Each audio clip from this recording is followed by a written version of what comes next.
శ్రీశైలం మల్లన్న సన్నిధిలో తాండూరు ఎమ్మెల్యే మనోహర్ రెడ్డి శుక్రవారం తాండూరు ఎమ్మెల్యే మనోహర్ రెడ్డి కుటుంబ సమేతంగా శుక్రవారం ఎమ్మెల్యే బుయ్యిని మనోహర్ రెడ్డి శ్రీశైల భ్రమరాంబిక మల్లికార్జున స్వామి వారిను కుటుంబ సమేతంగా దర్శించుకున్నారు. ఆలయంలో ప్రత్యేక పూజలు నిర్వహించారు.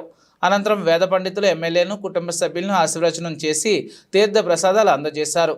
మరోవైపు దేవస్థానంలో అన్నదానం కోసం ఎమ్మెల్యే మనోహర్ రెడ్డి 1,116 రూపాయల విరాళం అందజేశారు.